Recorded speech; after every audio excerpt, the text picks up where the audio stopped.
Bonjour, j'aimerais me parler un peu de la spiritualité de Jésus. Comme vous le savez, Jésus était un juif qui a pris aussi parmi ses disciples majoritairement de juifs. Presque, disons, tous ses disciples qui sont devenus par après des apôtres étaient des juifs. Et les juifs, dans leur culture, dans leur tradition, dans leur culte, ils rendent culte à un Dieu unique. Et cette pratique de rendre un culte à un Dieu unique est aujourd'hui fait aussi par des chrétiens qui se réclament être des croyants en Jésus.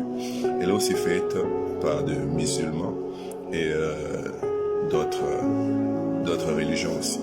Même dans la tradition africaine, vous pouvez voir, il y a des gens de ces peuples qui ont adoré un Dieu unique. Vous trouverez dans certaines spiritualités africaines où les gens adorent un Dieu supérieur, suprême, qui décide sur tout et qui peut-être a des représentations divines qu'on peut appeler par des ancêtres ou des esprits qui dirigent avec lui ou qui sont en contact permanent avec des humains, puisque c'est Dieu unique, supérieur, suprême et un peu éloigné des hommes. Alors cette représentation qu'on trouve dans les cultures africaines est aussi représentée même chez les Juifs. Ils adorent un Dieu, rendre la culte à un Dieu qui est un peu éloigné des hommes, qu'on ne peut pas prononcer son nom parce que son nom est sacré, et même un peu aussi chez les musulmans. Alors la particularité avec la spiritualité de Jésus, le christianisme, c'est que c'est Dieu la suprême, supérieure et accessible, et devient un ami des hommes, mais au travers de Jésus.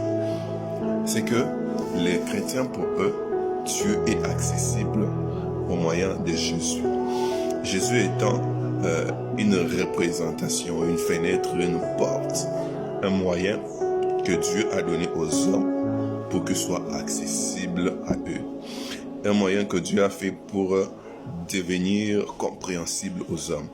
Un moyen que Dieu a fait pour devenir comme un homme.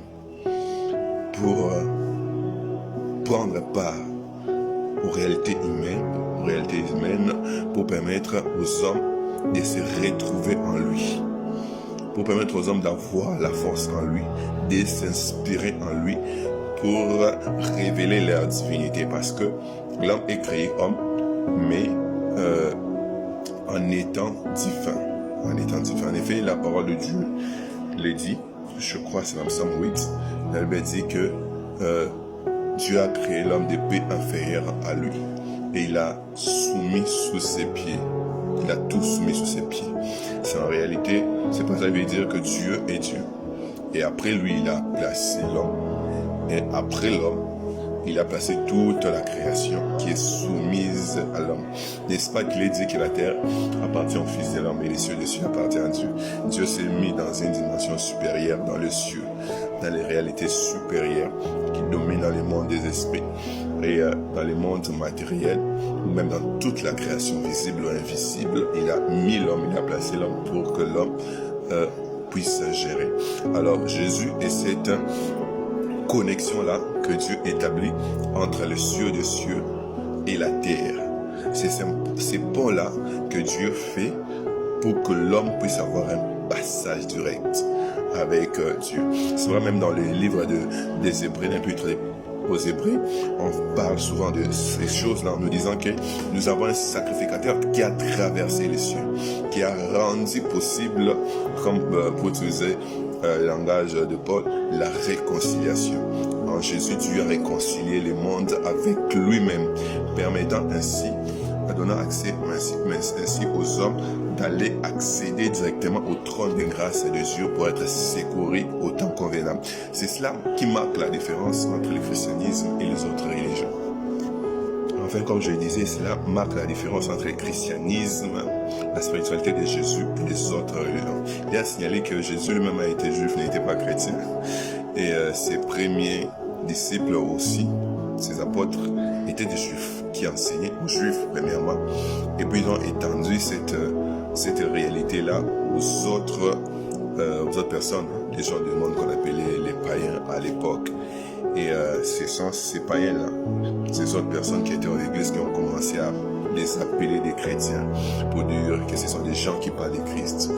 Ou des gens qui sont comme les Christ qu'ils sont en train d'annoncer. Il a noté que le Christ a été détesté par les Juifs qui traitaient l'enseignement des autres Juifs, l'enseignement des apôtres, comme étant un enseignement secteur, qui disait que ces hommes-là ne parlent pas de Dieu, mais parlent de l'homme. Alors c'est ce qui a créé les problèmes qu'a connu Paul, ses emprisonnements aussi. Alors c'est à côté de ces problèmes qui s'est créé entre les Juifs qui sont devenus des croyants en Jésus et les autres Juifs, il y a eu la haine qu'il y avait avec les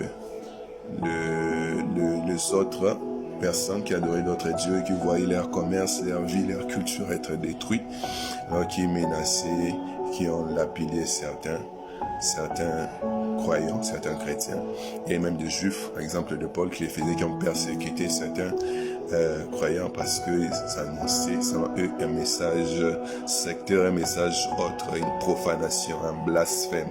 Et il y a eu des gens comme Hérode qui ont voulu lapider certains apôtres, certains chrétiens en spectacle.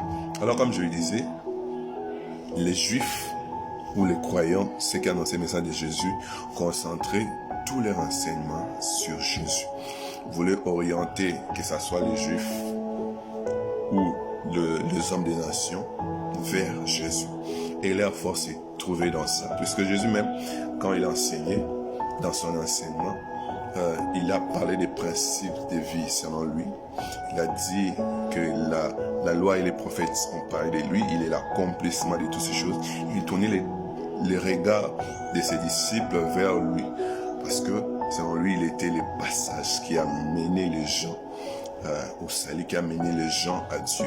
Il voulait créer un rapprochement entre Dieu et les gens en disant que lorsque vous priez par exemple, dites notre Père, rapprochez les gens de Dieu pour que Dieu devienne leur propre Père.